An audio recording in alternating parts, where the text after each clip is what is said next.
Zabe. Now it's time for us to leave her. Oh, leave her, Johnny, leave her. Oh, leave her, Johnny, leave her. Aye, the tide still flows and the wind still blows, and it's time for us to leave her. It was a summer day, we set our sails. Leave her, Johnny, leave her. With the freeborn storm we could not fail. Now it's time for us to leave her. Oh, leave her, Johnny, leave her. Oh, leave her, Johnny, leave her.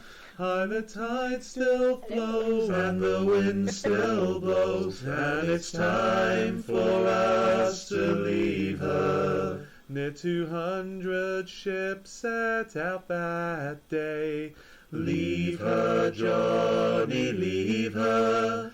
And they turned their might towards Qatar Bay, and it's time for us to leave her. Oh, leave her, Johnny, leave her. Oh, leave her, Johnny, leave her. Aye, the tide still flows and the wind still blows, and it's time for us to leave her. Was a magic fog upon the sea. Leave her, Johnny, leave her. It obscured both friend and enemy. Now it's time for us to leave her. Oh, leave her, Johnny, leave her. Oh, leave her, Johnny, leave her. Aye, the tide still flows and the wind still blows, and it's time for us to leave her. And the Grendel came with the rising sun. Leave her, Johnny, leave her. They outnumbered us near 3-1, and it's time for us to leave her. Oh, leave her, Johnny, leave her. Oh, leave her, Johnny, leave her. Aye, the tide still flows and the wind still blows, and it's time for us to leave.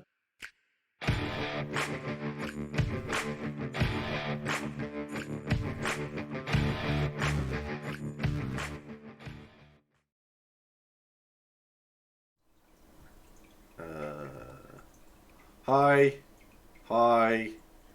I'm hoping you can hear me. You seems to be registering. Shut up, Dan. Choo-choo yourself.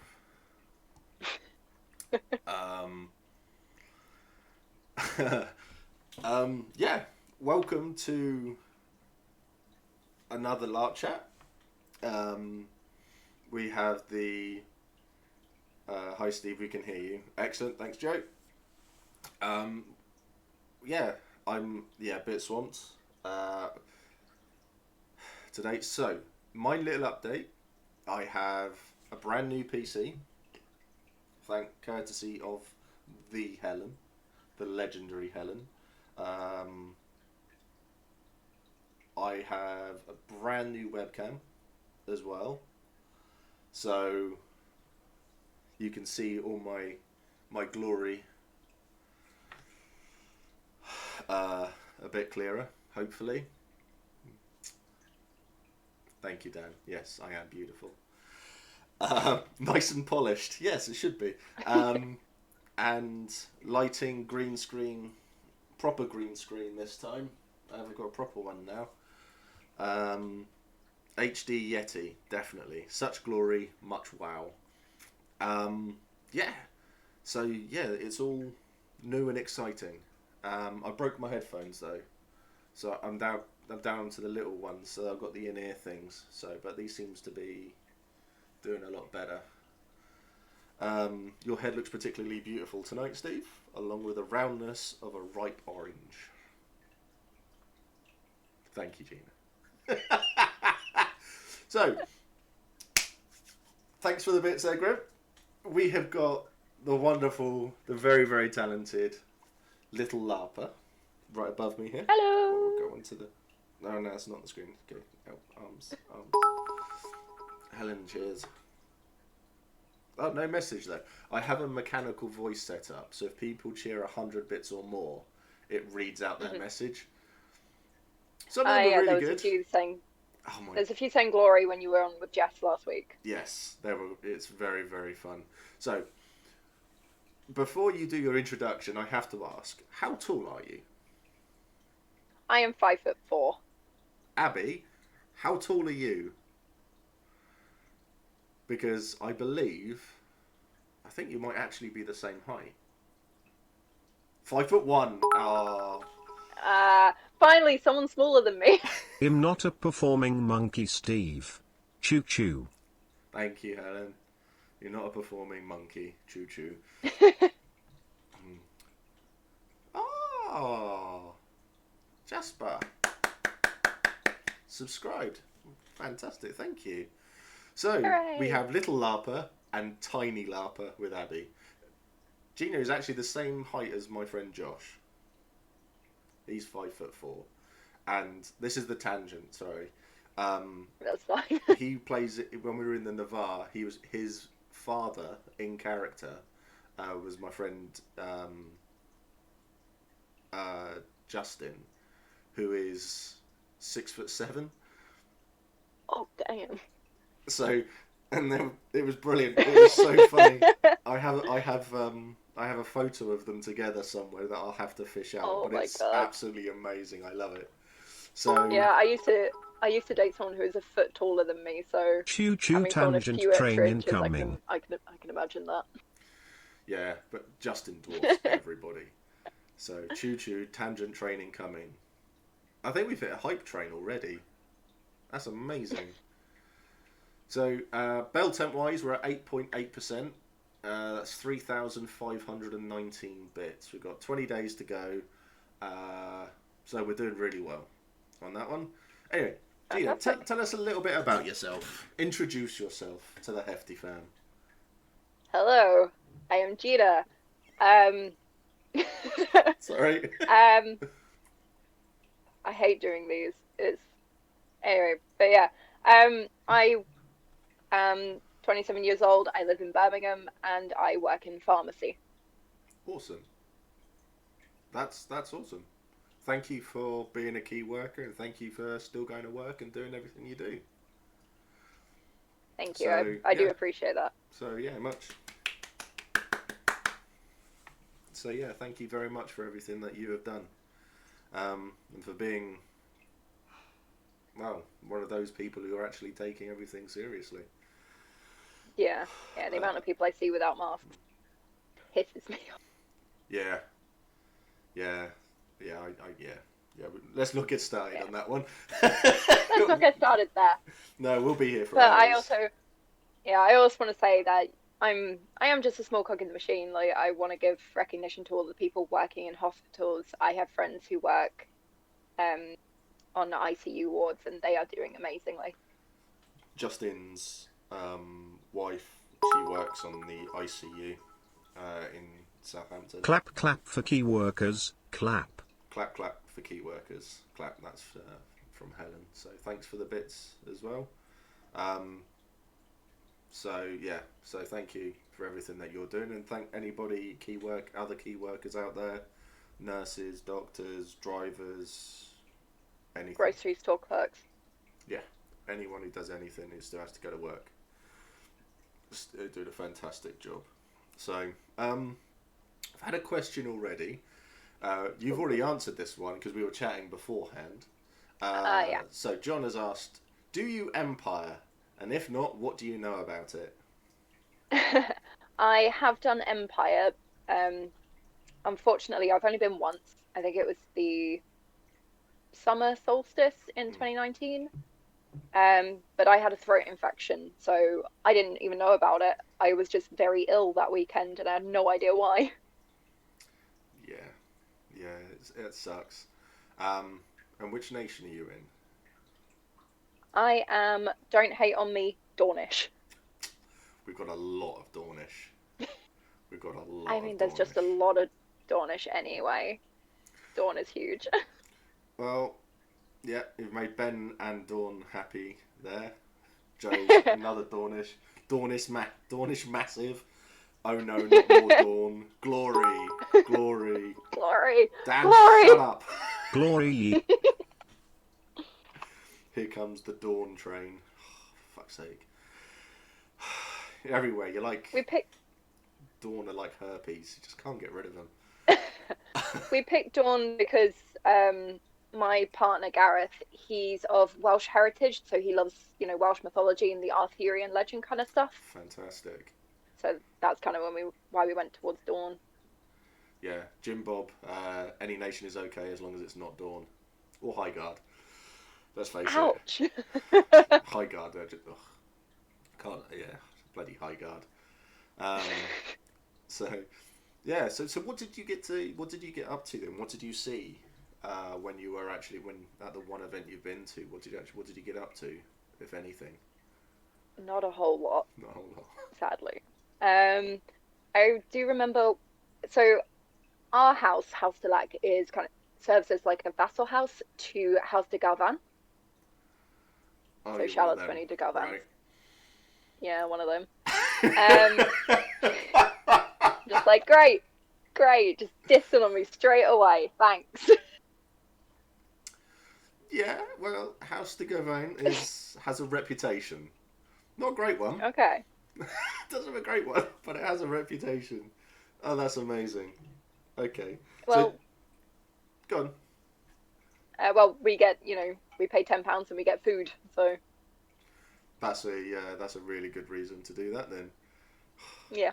So, and one of the things I remember is, I don't know if she was a noble of de Galvan, but she was just like, hey, you're new, shall I take you on as my physic apprentice? So I did go to the hospital with one of the nobles.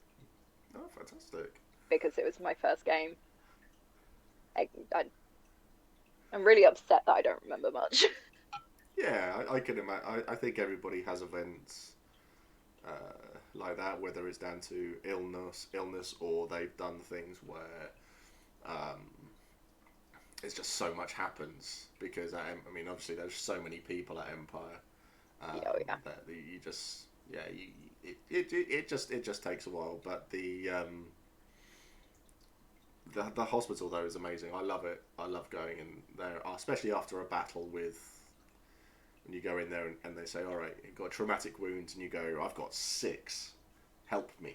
Oh God. That's not even a record. It's like 19, I think I heard. Or some people just collect them. Holy crap. Yeah, it's amazing. They're great fun to do. So there's a good photo of me having surgery as well, where I'm like literally being pinned to the floor and I'm screaming at people. It's amazing fun.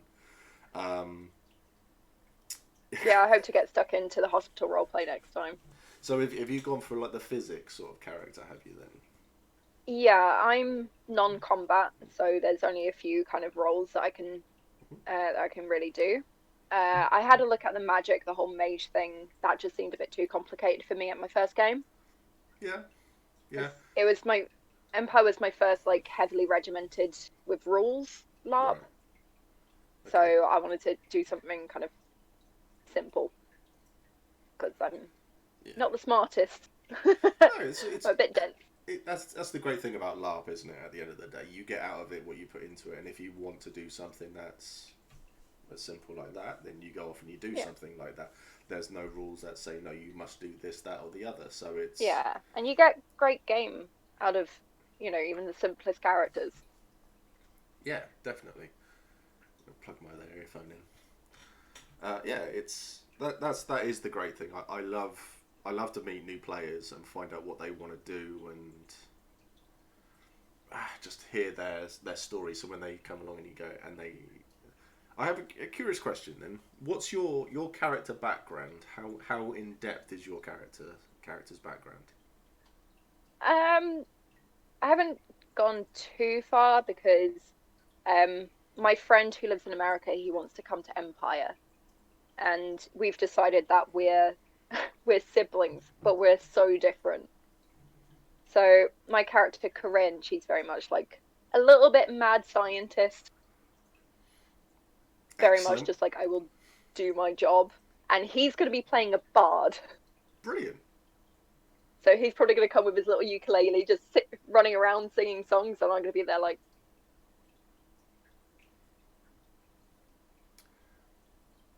shut up.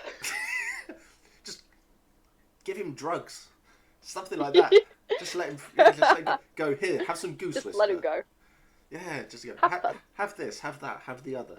Because I mean, that's what me and Chris do. Mac and Grim, we go off and it's just sort of like, have you tried this drug? And it's like, no, we haven't. And then the person will turn around and go, well, that drug does this, and we've already like taken 6 of them each, and we're just sat there like off our tits on something. So we have great fun.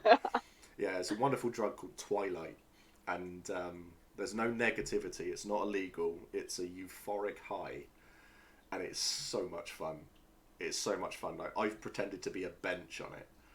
It's yeah, it was great. I had actually had a Dornish lady sit on me, so I'm there office and she sat on my back, and it's just sort of like, okay. So yeah, that's like part of my game. So if that's how you get your kicks, dude, no judgment. it's hilarious. It is so much fun. It is so much fun. John's asked a question. As a crafter, what bit of Empire has caught your interest? What kind of projects might you want to do for it or give a go?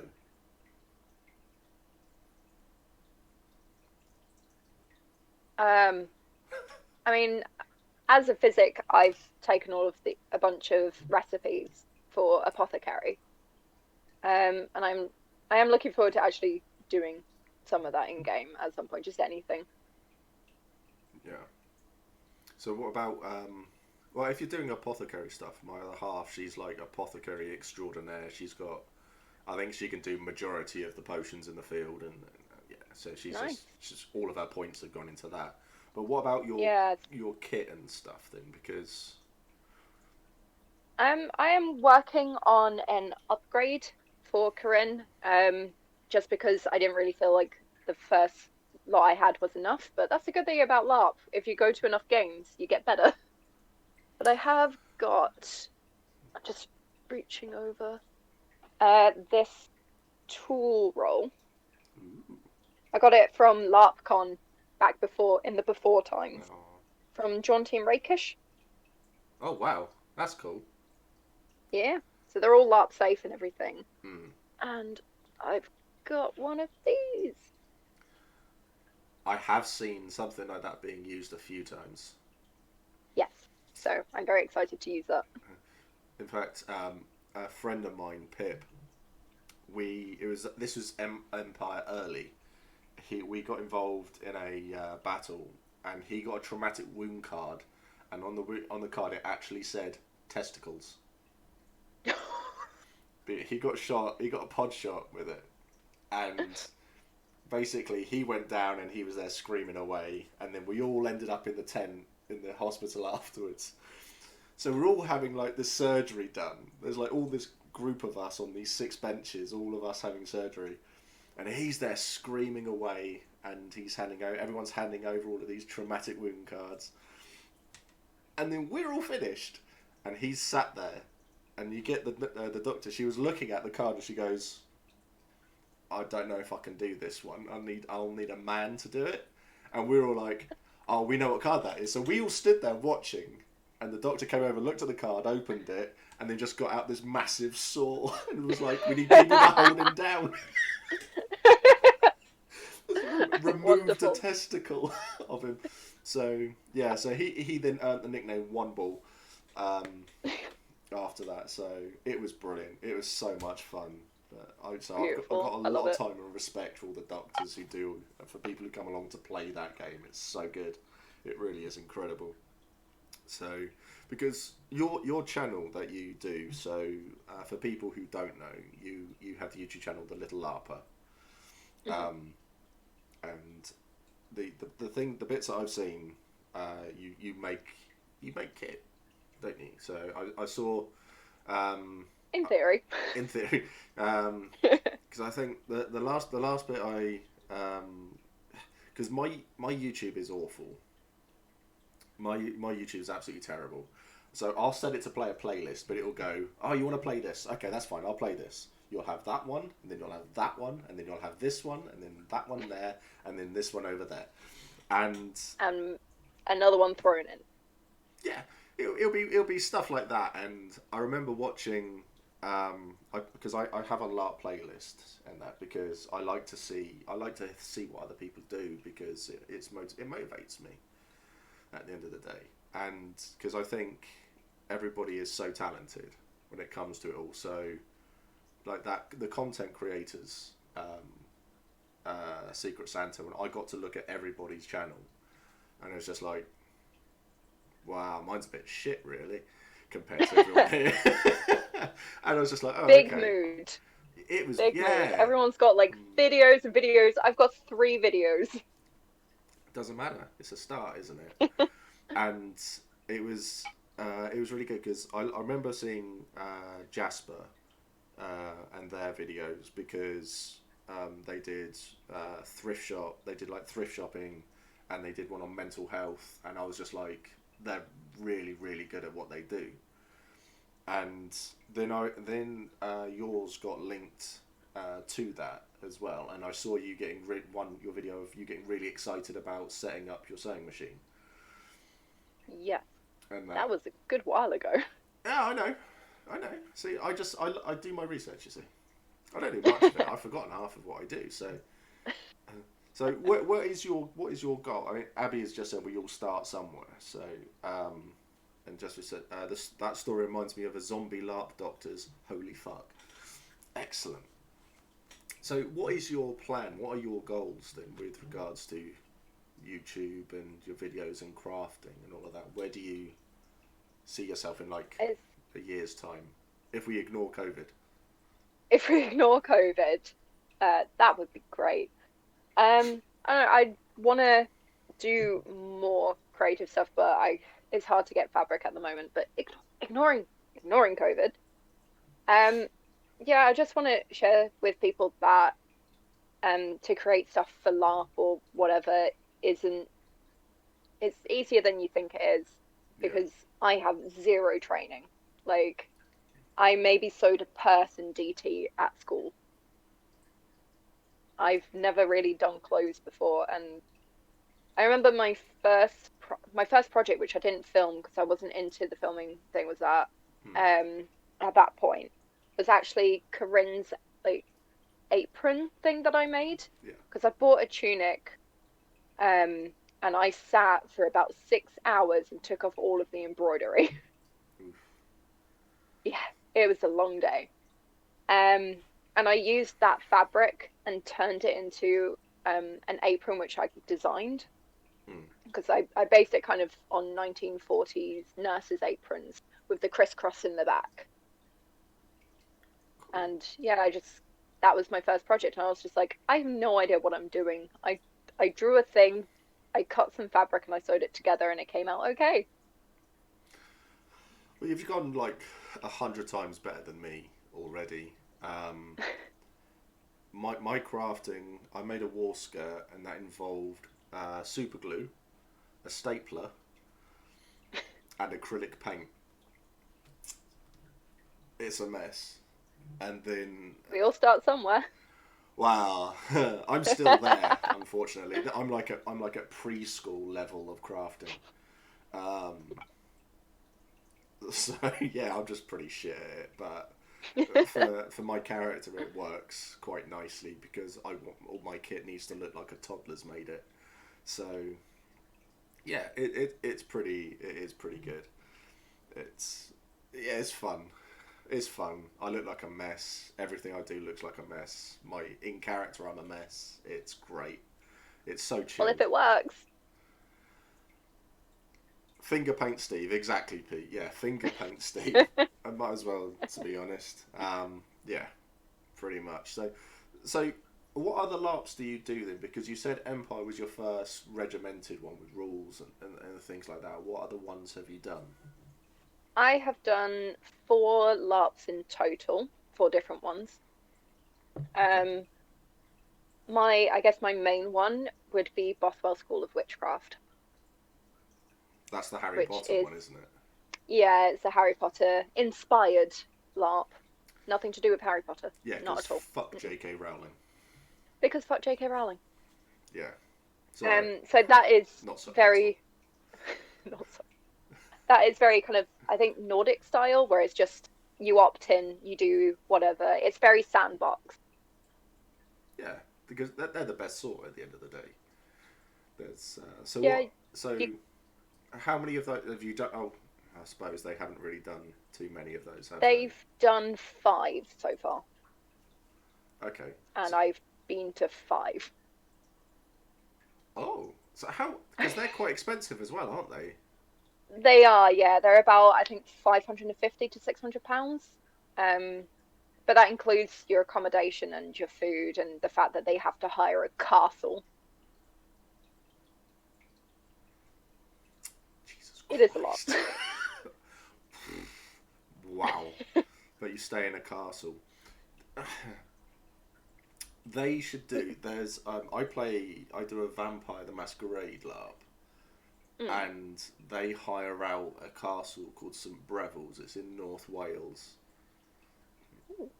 and it's a beautiful place, and it costs 55 quid for the weekend each, and it was King John's old hunting lodge, and it's in a tiny little village, and it's beautiful. I absolutely love that place. John, Steve is silence. Yes, yeah, because it's 550 quid for a fucking LARP. I mean, Yeah. how long is it? Is it like a week long? It's about 4 days. So, Okay. for example, you'd go on the Thursday, you do workshops, and then you start in the evening with the welcoming banquet, and you get the first years get sorted into their houses. And then it's 2 full days of LARP, and then the fourth day, which would be like the Sunday, um, that's like come down. They have they usually get an actual therapist to help people separate from their characters. Oh yeah, yeah, I quite Yeah, they like have come the down.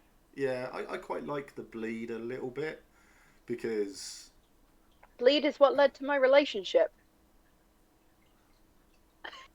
we have a story here. I feel. We do, Tell me a yeah. story.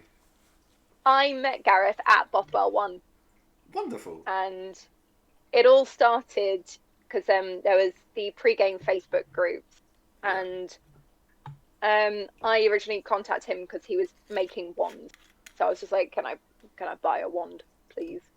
Um, and there was a Facebook post that a couple of our friends were talking on, and their little relationship was that they'd been together the previous year, and their characters, and now then they'd broken up, and now they've got this rivalry coming on, and Right. they brought me into it somehow, and I was playing a very kind of prude character who was just like, oh no, I can't listen to this um kind of chat, and I was like, I'm gonna go hide in the corner. I don't want to listen to this.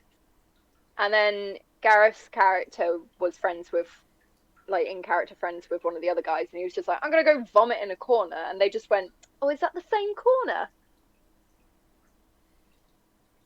It's like, oh, she can nurse you back to health, and I was just like, oh no. And people started shipping our two characters before Right. we'd even played the game. Excellent.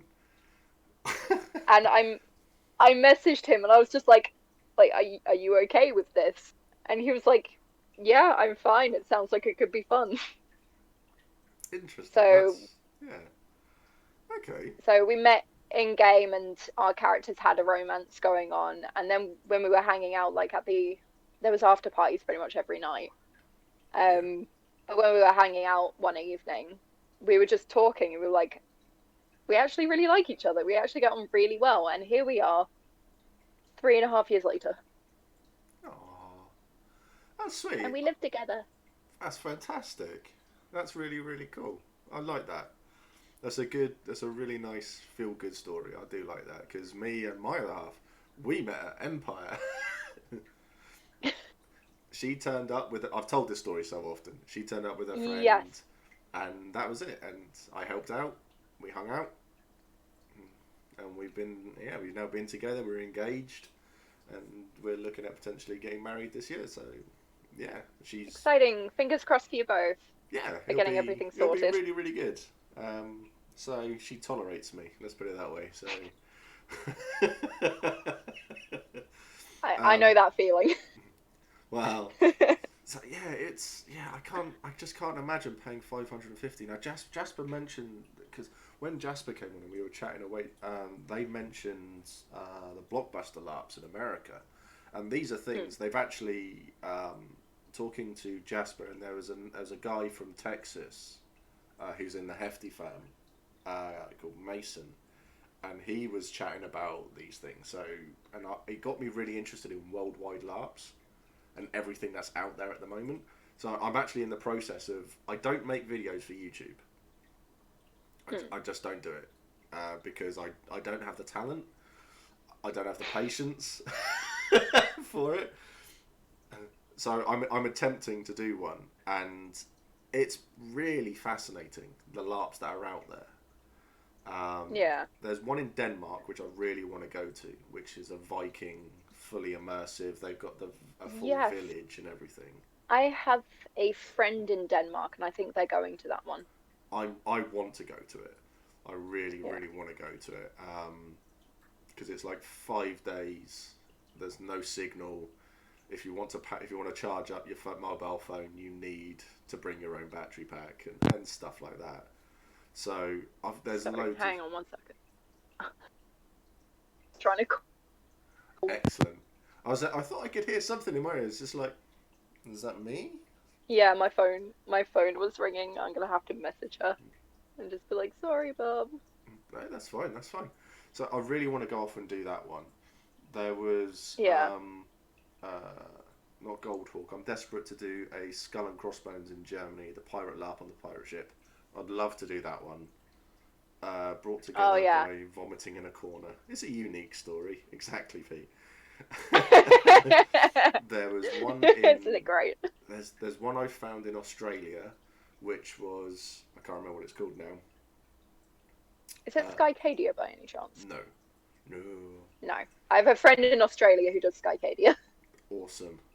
It's Black Powder and Cross Swords, I think it's called, and it seems to be quite large, and it looks phenomenal.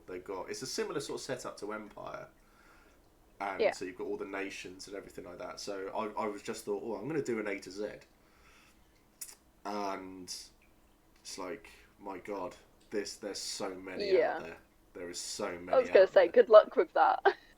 Yeah, I found one site that was, apologies to anyone who plays Lorien Trust, because there's this one site that's obviously very, very pro Lorien Trust, because it says Lorien Trust is the biggest LARP in Europe, and I was like, well, I'm pretty sure that's Drakenfest. Conquest and Mythodia. Or Conquest, yes. I mean, they're both bigger. It's just like, yeah, but still, there's loads. There's so many out there. I think I've set myself a bit of a target here, really. So it's going to take me a while to do. But I'm currently stuck on B. It's just insane. It really is insane, but it's going to be a lot of fun. So, what got you into doing LARP? What was it that attracted you to LARP? I mean, I'd heard about LARP before. My previous partner had done one called Parhelion, I think it was. I don't know. But that hadn't run in a while. I don't know if it still runs anymore, but it was something that he used to do. So he had a few bits and pieces from there. But at that point, I didn't think it was my thing. Yeah. And then I saw the advert on Facebook for Bothwell. And I was just like, ooh, I've always wanted to be in Harry Potter. Of course I'm going to do it. Mm. And then I started looking into it and finding more and more things that I thought, actually, I love Harry Potter. I love Lord of the Rings. I love a lot of things that kind of, fit into a lot of these LARPs. Yeah. So I just wanted to start trying more. That's fantastic. Have you seen that in New Zealand there is a Lord of the Rings LARP? Yes, and I want to go. Mm. Yeah, yeah, me too. It's so high on my list of things to do. So Yeah. yeah, it looks amazing.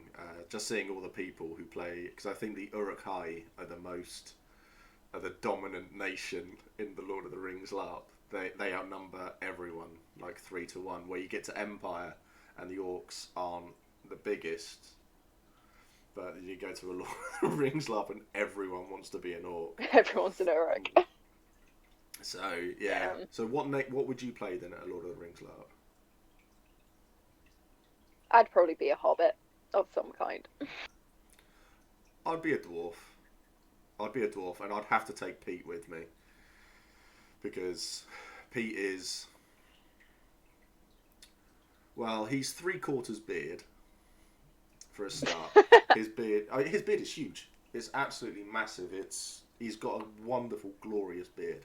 He really, really does. Pete, how tall are you? Because I know you're not much taller than Abby. Exactly, Abby's just saying, ha ha ha, he is a dwarf. Exactly, that's so. If I did that, I would have to take Pete with me because I think me and him going off as dwarves, get the beard sorted. He's 5'4", 5'5", wonderful. So I think we'd be sorted as that. Oh yeah. It would be it'd be a lot of fun. But I'd play a dwarf. I think that would be a lot of fun. Gareth and I had actually talked about what we would be if we were in Middle Earth. I was just like, I would love to be part of Rohan because I used to do horse riding. Oh, cool. But then I sat there and I was like, let's be real, I'm a hobbit. I think a lot of people find it easier to associate hobbits. Liam's just mentioned that they're doing a Kickstarter to save J.R. Tolkien's house. Because Okay. I believe the local council were looking at tearing it down to obviously build flats there. So, but there's a Kickstarter going on, and I think it looks like it's doing really, really well. So Liam's just said if I had the body tiny for little it, I'd be an flame elf. of rage. Oh, I know. But I think a lot of the actors have put money into it, so I think it has been saved. Because I seem to remember reading recently that Ian McKellen was actually looking at moving into it, so it's and turning it into like a retreat for writers and stuff like that. So there's a lot of good that's come out of that. So Yeah. but the Lord of the Rings one would be really good. How about if you could play in any LARP or any sort of style of LARP system, from anything in the world, from any body of writing, film, fiction, non-fiction, anything? What world would you like to LARP in? Mass Effect. Really? I absolutely love Mass Effect. It is my favorite game. Or even Andromeda? I have mixed feelings about Andromeda. It didn't live up to Mass Effect, but if you look at it as a separate game, it's okay. Okay. I think the problem with Andromeda is a lot of people were comparing it to the original trilogy, and it was never going to be that good. No, never. Okay, that's interesting because I think we've got a lot of people who are. I mean, for me, it'd be Alien. Ooh. Love that. I love that whole world because Alien, you get Predator, that whole thing. I love the comics. I've got I had a couple of PDF books. I've got the tabletop role-playing game as well, which I absolutely adore. The artwork, the style. I mean, H.R. Geiger, just so talented. I just thought of Firefly. Oh god, yeah, Firefly. There is actually a Firefly LARP. Where? I don't know off the top of my head, but is it in the UK? I believe it's in the UK. I know there's definitely one in America. So yeah, Paladin's just said The Expanse. Ooh, you can visit H.R. Geiger's house in Switzerland. I have to go there. God, that's amazing. Yeah. So there's loads of stuff like that. What else was it? A Muppets LARP. There was one that came up. I think that was an Abbey one. So Would you play the Muppet, or would the other people be playing the Muppets? who knows? Oh no, I think I read somewhere where someone was talking about it, and it was you are the human versions of the Muppets. The Muppets are under a spell. It's like 3 hours until the show starts, and you are the Muppets, and you have to try to save everything. So I think that was one of the rules Okay. that I ran, and I thought, oh, that sounds quite fun. That sounds like it could be quite interesting. I like that. But there's lots of interesting ones out there. Like I know there's a Fallout LARP as well called Wasteland. There was a Fallout kind of inspired one in that was supposed to be in Italy, and basically you play as residents of a vault. Oh, that'd be cool. Like, I think it's very much more a role play one than it is combat. But it's just kind of you living your daily life in the vault, and I wanted to do that, Mm. but couldn't get Um, to. so Joe's just said now picturing Steve running around a spaceship Sigourney Weaver style. Is that just in my vest and pants, Joe? If you're imagining that, man, then you're just yeah, just saying. Abby's asked for Bothwell, do you stay in the actual castle suites or the little student accommodations across the way? There is literally one bedroom in the actual castle, I think. It's a student accommodation. Right. Okay. Oh, that would suck. I'd want to stay in the actual. Yeah. Uh, I I think think if you are the headmaster, you can stay in the bedroom suite. you could actually become the headmaster. Yeah. Yeah, my friend Will, aka LARP Analysis, he was headmaster at the fifth run, and I think he did stay in the actual castle. That's awesome. Hmm. See, I don't think I'd get on with that sort of style of Bothwell. I'm more. Uh, I think I've discovered my goal as a LARPer is chaos. Uh, I really seem to be very chaotic at all the LARPs I'm involved with. So, like at Vampire the Masquerade, I play there's a clan called the Giovanni, who are necromancers and mafia essentially, and nobody Yeah. likes them, and they do a lot of dodgy things, and yeah. So that's sort of like I go off into lots of different things. That's like my sort of role in a LARP. What about you? What is your how would you define yourself as a LARPer? What would you say roles or archetypes you fit into Um, in a field or castle or in any I LARP? feel I'm very much a support character. Like I'm there to help elevate others. I'm quite introverted, so being, like the main character or the Right. instigator of a scene, that's not really my style. Okay. Okay, that's cool. I think from my experiences, I think that I know so many introverts, but when they get involved in certain situations, they are all of a Mm, sudden it's like they're so loud, they're so there and out there, and they're so in their element, yeah. and it's I really good to think see. the best run that I did play, though, to be fair, was when I played Prefect at Bothwell. Okay. So you get like a little bit of responsibility. You get to kind of um, shape the vision of the house. So each house has like a few qualities. Wizenforth is the nerd house essentially, but you can kind of shape it how you like. And due to some unfortunate circumstances, I was the only prefect for a while before the game started. Um, I did have a co-prefect, but she was unable to attend the game due to some medical issues. Okay. That she couldn't reschedule. She's fine. Um, but it was just kind of something that couldn't be helped. So I was doing all of the prep work on my own. And Right. I remember being very, very nervous. But once I got there, I had my friend step in as my co-prefect. And, you know, it was the best game I'd done. It is my favorite Bothwell game so far. I just stepped into that role, played off with people it was just so easy to get into that. And people came up to me after the game and they were just like, you were an amazing prefect. Good. So what's been the best And moment for you then at a LARP then? so Is it my someone friend puking into a Vicky, corner? thankfully not. I don't like to hang around that kind of thing. If someone literally vomits, I'm out of there. No, Sorry, Gareth. probably.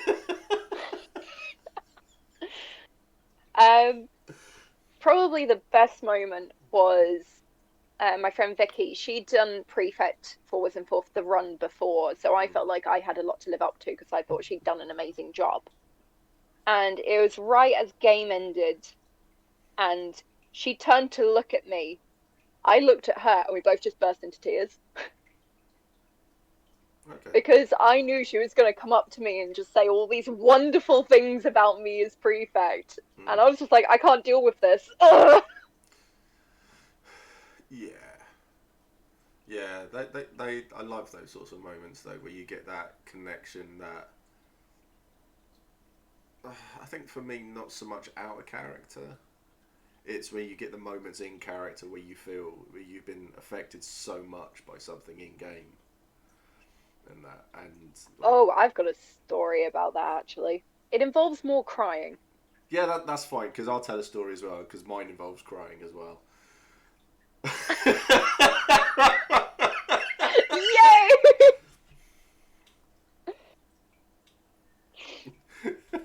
Go for it. Tell me your story. Okay, so a lot of my stories are Bothwell stories because that's the one I've done the most. So Dawn has just said a really immersive magic school RPG where they send in Ofsted.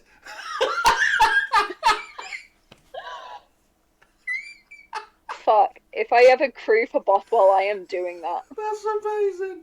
I want that to happen. Welcome to Hogwarts School of Magic. Yeah, we're from Ofsted. We're here to shut your shit down. Yes, I want to do that now. Crap. Oh my Okay, god. I've got to add that to my list of characters. Dawn, bravo. That's amazing. That has to happen. Thank you. Yeah.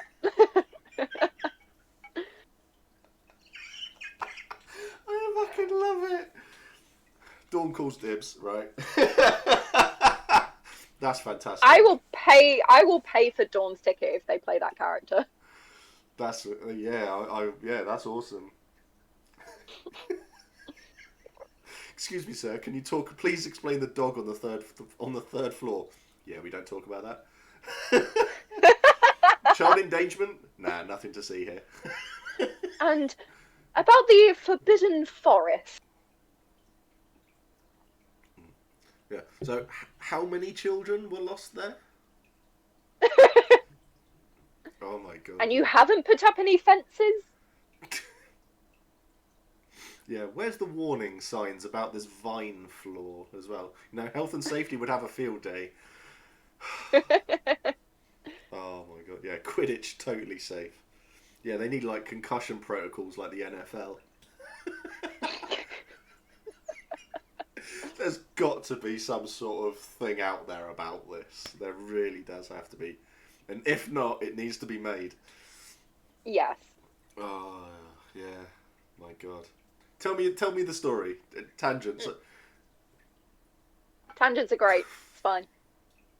So it was second Bothwell. Will was my friend Will again. He was crewing for that run, and we just finished our initiation for the new students, and he comes running in dressed as a second year Wizenforth, which I was also playing that run.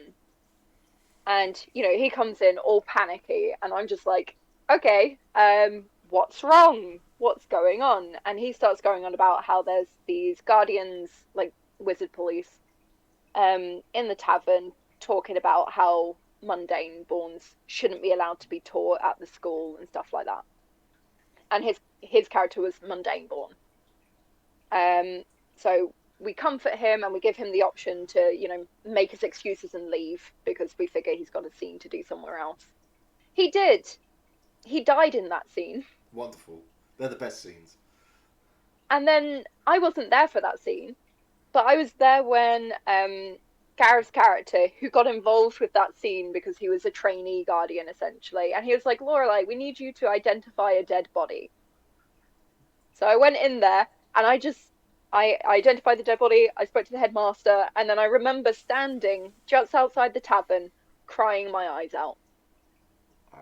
Because a second year Wisdom Fourth who I would have known had died.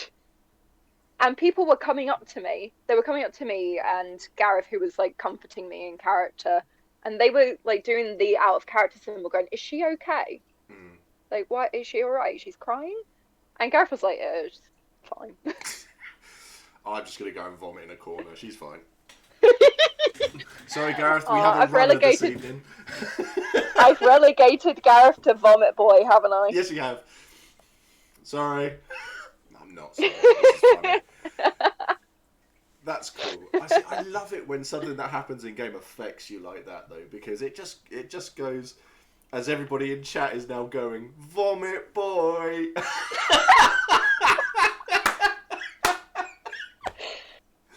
Oh, brilliant. Chundercat. Yay!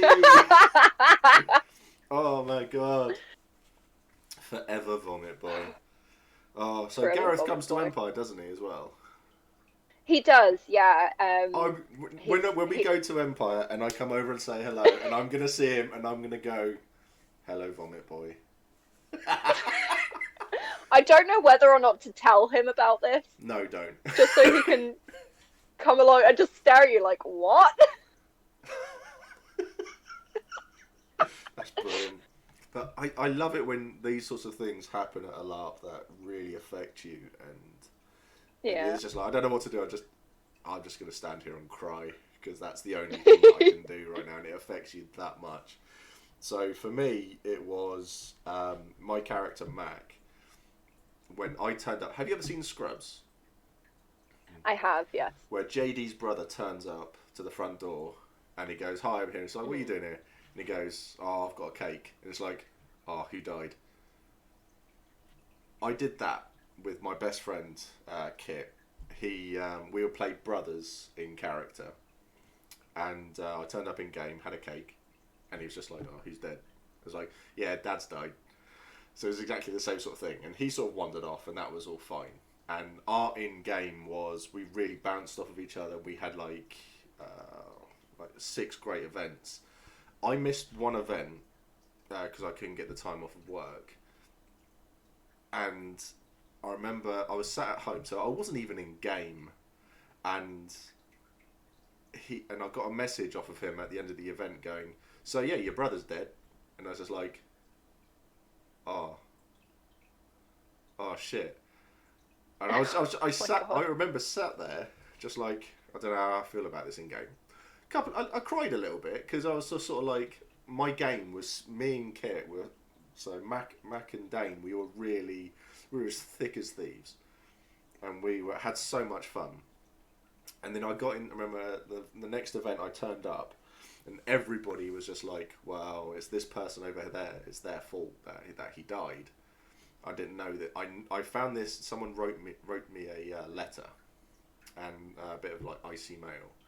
So I knew the basics of what happened, but I didn't know a lot of it, and I didn't know how I was going to react in character.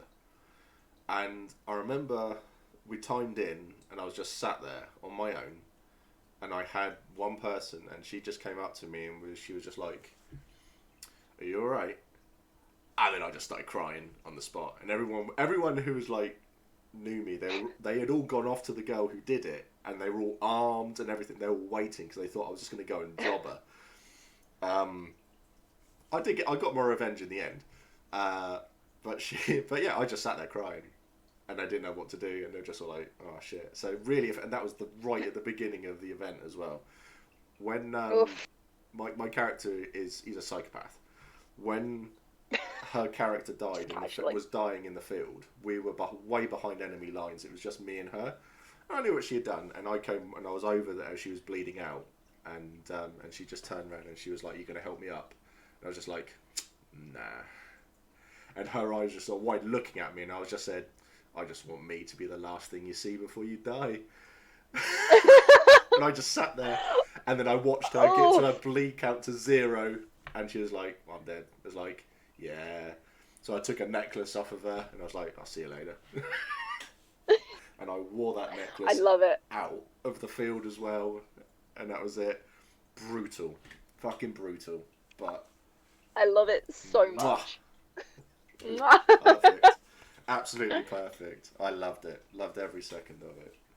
So, oh god, dear. I did have another question. There was other questions, but I've forgotten everything now because we got onto Vomit Boy and Chundercats. We did, yeah. Helen's asked, do you have a favourite piece of kit or a favourite style of kit? There we go. See, back onto the proper questions now. Back on topic. Well, to an extent. It's LARP related. I'm just looking around the room because I'm just trying to, because this is our spare room where we keep all of our LARP kit. We have a lot of swords. I don't know if I have a favorite yet. I mean, I've got a new sword that I'm having mainly for show because non-combat. Yeah. Ooh. A little rapier. Oh, that's lovely. That is. Where did you get that from? I have no idea. It was a Christmas gift from Gareth. That's really nice. Because sometimes a girl just needs to carry a sword. Especially in Dawn. As well. 100%, yeah. It's yeah, you're getting a lot of love for that sword in chat at the moment. That's good. I'm just gonna put it right next to me. So I think the weapons that people carry it tells you a lot about their character as well. So I've always found that it's the more graceful people carry rapiers and stuff like that, and not there's no gender involved with anything like that, because I find that weaponry is representative of personality more than anything else. You can't assign you can't assign a gender, sexuality, or anything like that to it, because there's a young lady in the Navarre. She carries a hammer that is literally 6 foot. It's bigger than her. And then there are some. There's a couple of guys in High Guard who are and in the league who are like professional fencers as well. So they carry that around, but they are so agile and flamboyant with the way that they carry themselves in a fight, and I hate fighting them. I hate fighting them because they are so much better than me. So much better than me. It's amazing. It's amazing. So for me, I have literally yes, exactly, John. And then there's Mac with 2 blunt tools. So I have a mace, and I have Mjolnir made by a toddler. So it's literally a bit of wood on a shoved through a bit of rock. It's amazing, and I absolutely love it. It's amazing. So I love to see what people like use for a weapon and things like that, because I think it tells a lot about the personality and stuff. So so obviously I don't want to pry or anything like that because you are non-com. Would a rapier be your weapon of choice then for when you're out in the field? Do you see yourself doing the more fencing sort of style of fighting, or do you see yourself with a 6-foot hammer smashing people in the face? Oh, yeah. Giant warhammer, yeah, 100%. I mean, my favorite my favorite weapon when I played Halo 3 was the grav hammer. Okay. It's just so much fun to just run up to someone and just be like, wham. Mm. Yeah, because I find that when I've been playing Shadowrun Dragonfall.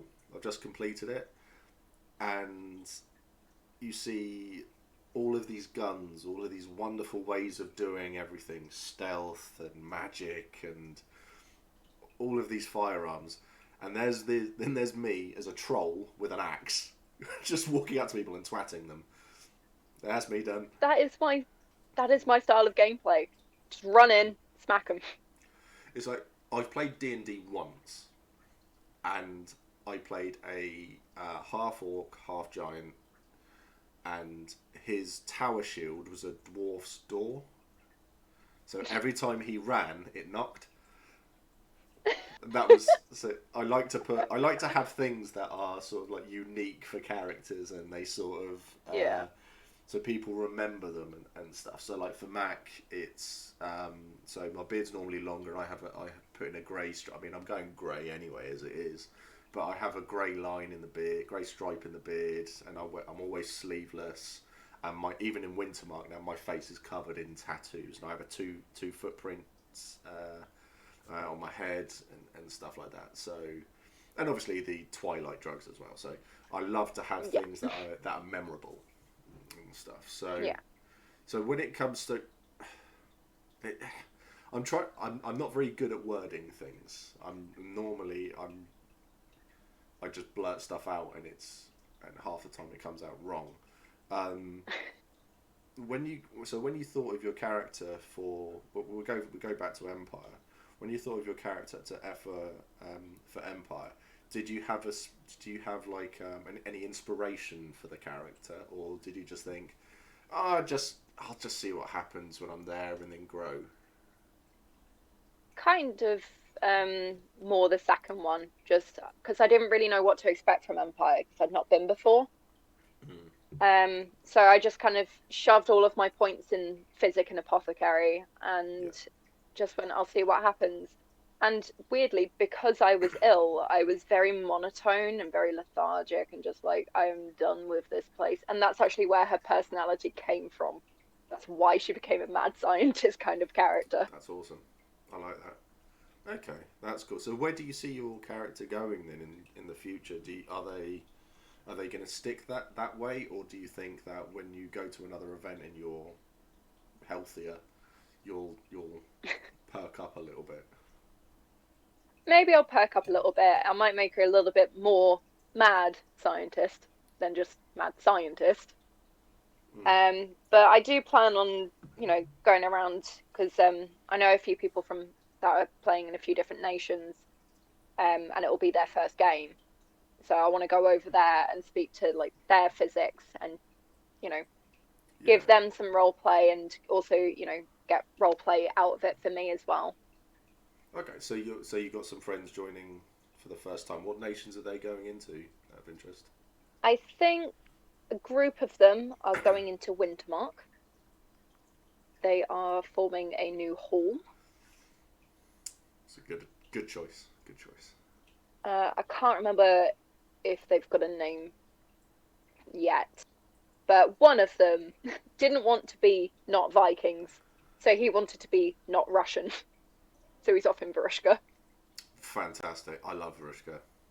I don't want to play in Varushka, but I do like the idea of going into. I do like the idea of Varushka. I've got a couple of friends in Varushka, so it's really nice to see, because Varushka I find is one of the nations that people join when they've done another nation, and they've got a bit more of a feel for the game. So I started off in Navarre right at the beginning of the game, and then my second character, because my first character was executed. Oh no, it was great fun. I had a death in game that a lot of people don't get. They get killed in a battle and they're left on the floor. The enemy walk over them, they're dead, and then that's then done. My character got accused of a murder he didn't do. Then the people who did it named me as the leader of it all when I wasn't, and then went off, and then that was it. And I was just like, they were just like, and the people behind it then basically said, we've got these list of people. If you don't die, all of these people are going to die. And I was like, okay, I'll admit this then. So I went off and admitted it, and then the magistrate was just like, yeah, we kind of know what's going on here, but we have no proof. So, yeah, you're going into battle tomorrow, don't come back. And I was like, okay, that's cool. And I got to the end of the battle, and I'm so grateful for the monster refs, because they knew that I was going to hang around on my own. And so all of the Navarre got to the portal right at the end, and they stood there waiting, and the orcs formed up about 60 yards away, 60 feet away, and they just stood there in a line. They formed a shield wall, and I got to say goodbye to everybody in the Navarre who I knew. Very emotional. And then I ran off on my own and charged the orcs. And as I hit them, I fell over like 6 feet before them. And as I was stumbling towards them, they actually stepped forward, so I hit the shields. So it looked like there was a big bang, and then they circled me. And I'm lying on the floor looking through the legs as they're just pegging the shit out of me. And all of the Navarre were just stood there watching. And then the orcs actually they picked me up and they threw me back through the gate. So I actually got to witness my funeral as well. So I got a great death and a funeral out of it.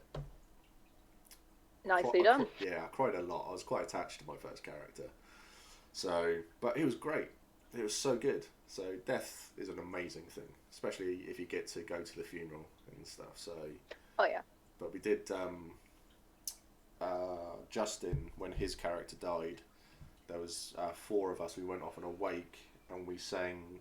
We went into the Varushkan Bar. We went into the Boar's Head. I think it was the Boar's Head. Yeah, a Varushkan Bar.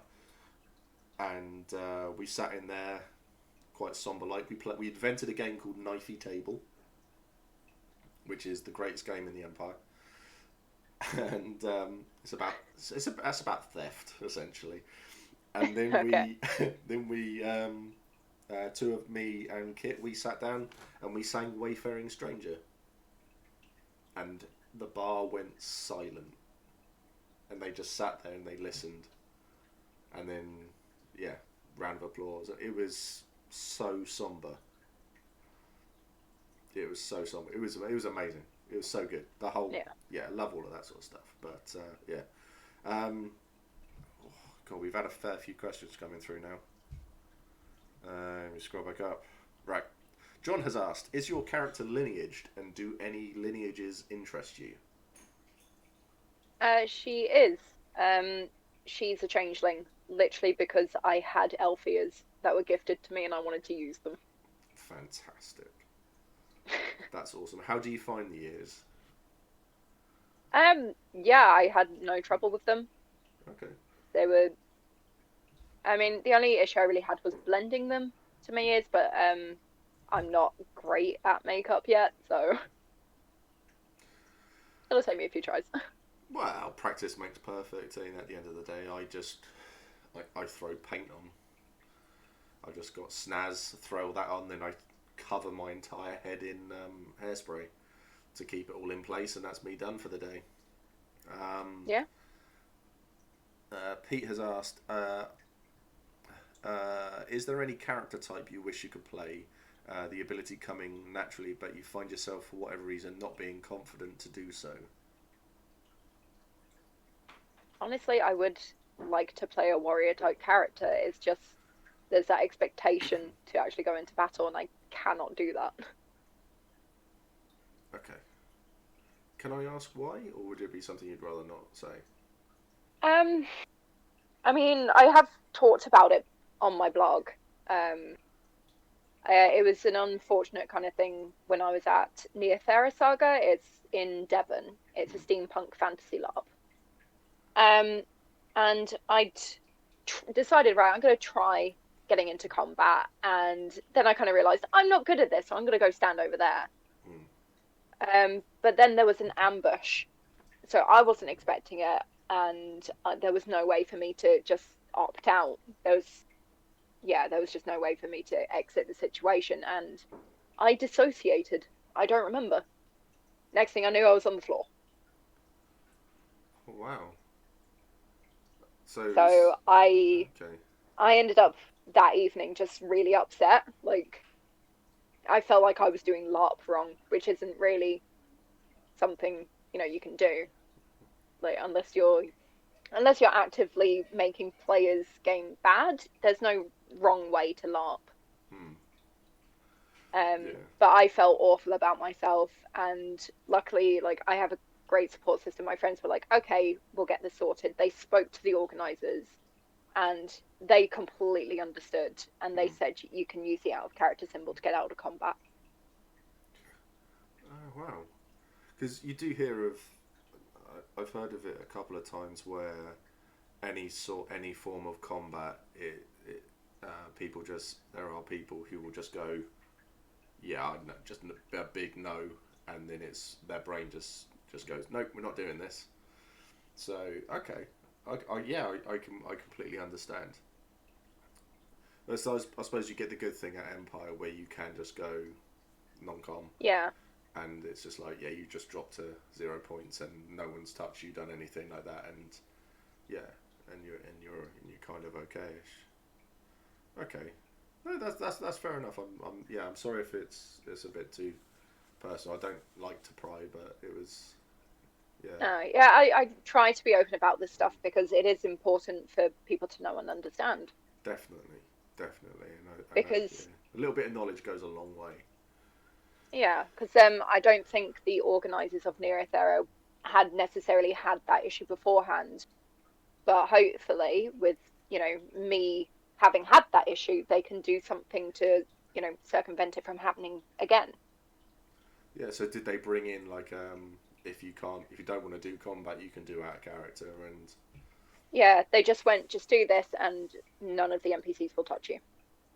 wonderful. Well, at least there was a problem, and then they've dealt with it. So that's the main thing there. That's Yeah, fantastic.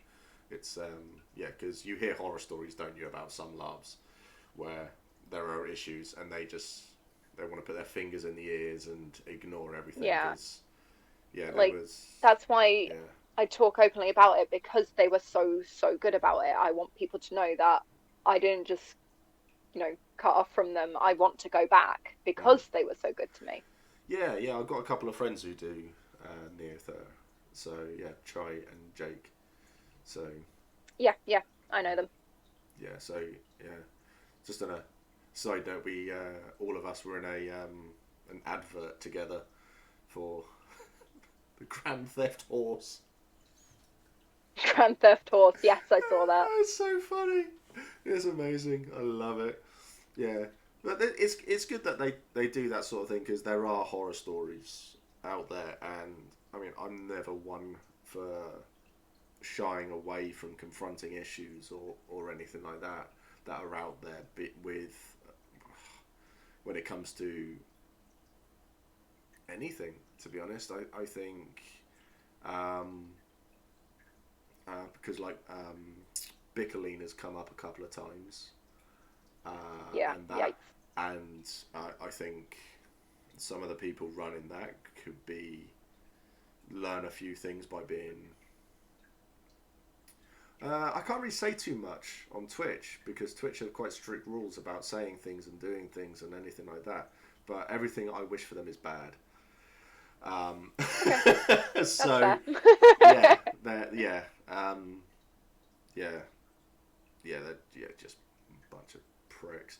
Um, so yeah, there's a few things there, but it's nice when you hear about people dealing with things properly and listening. Um,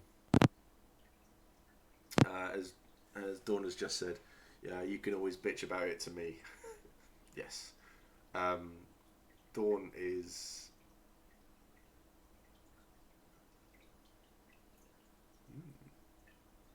Sorry, my headphones were.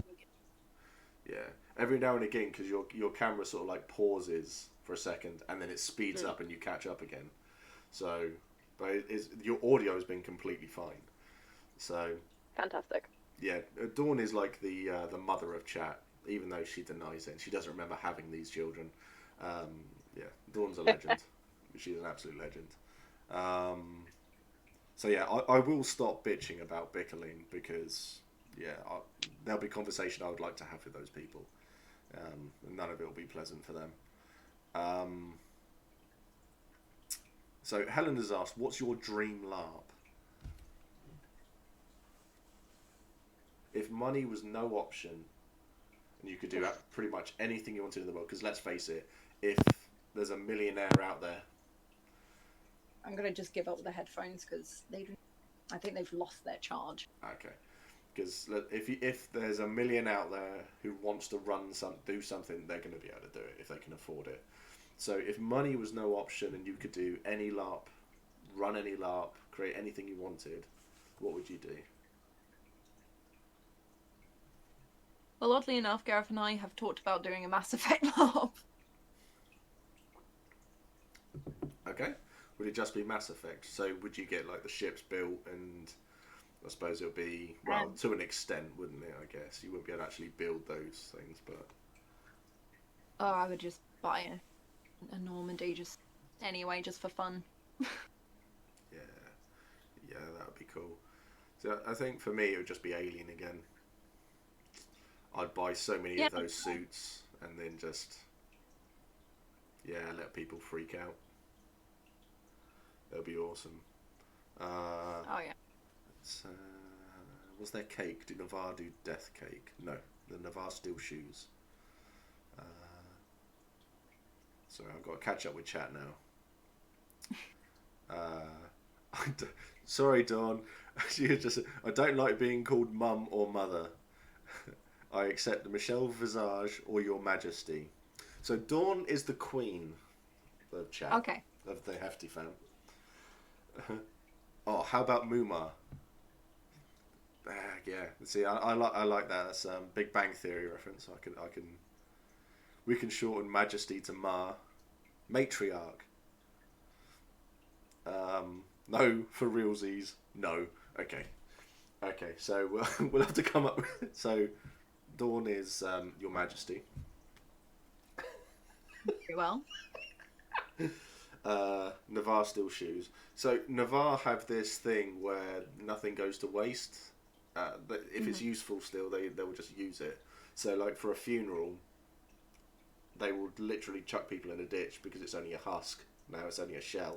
The soul's gone, and they'll go, well, the axe is still useful. The spear's still good. I like those boots. So when my first character died, I wrote 3 wills. And just to mess with people, and I left my boots to 2 different people just because I wanted to see them argue. Please tell me they each got 1 boot. No, I don't think it came to anything, but it was just a lot. It's just a lot of fun. It was really, really good. So yeah, very resourceful. Waste not, want not. But that's the really good thing about LARP. I actually had an idea for Karen to do organ donation. So she'd go around asking people if they want to donate organs after they pass. That's awesome. I've not heard of that in the field.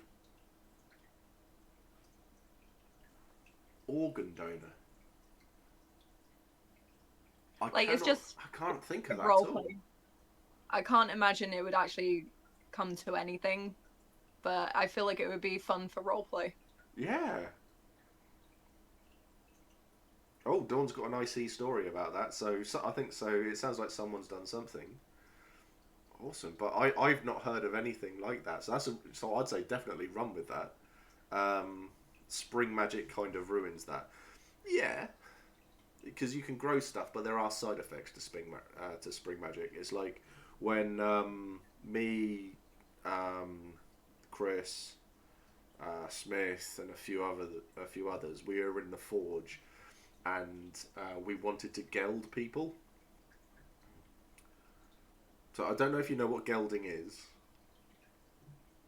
I think I know it in terms of equestrian. Yes, it's the same thing. Okay. we wanted to do that, and there was a young lad who came along, and he was just like, we were just like, if we give you a throne, can we geld you?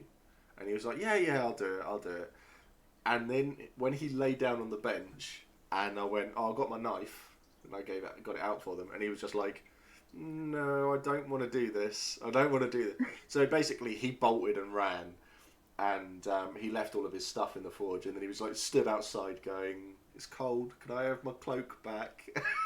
Things like that. And we were just like, yeah, sure, come in, you can have it if you lay down there, and stuff like that. But it got to the point where Grim was laying down there, and we removed a testicle, gave it to someone else, so someone else had 3, and then a spring ritualist grew that testicle back, and basically over the course of a year was checking in on him, and then just said, I need to remove it because I think it's grown something. And then he actually came up to Chris in character and when it grew this, and it gave him a little vial, and it had a little scorpion in it. The scorpion was dead, obviously, but it had a little scorpion in it, and he was just like, there you go, you can keep that. And so Grim was just like, it's my son.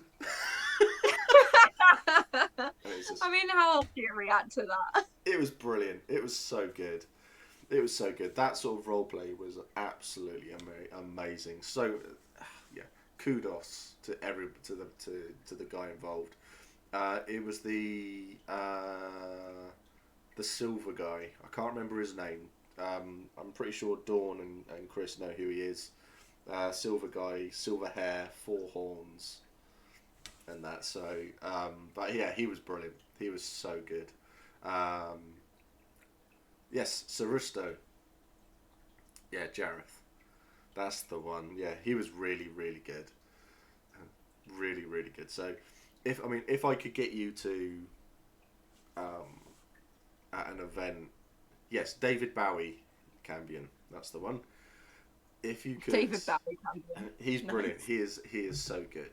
So at the next event that they run, and you're fit and healthy, if you can go along to meet some people there, he would be one of the people I would recommend to go and talk to.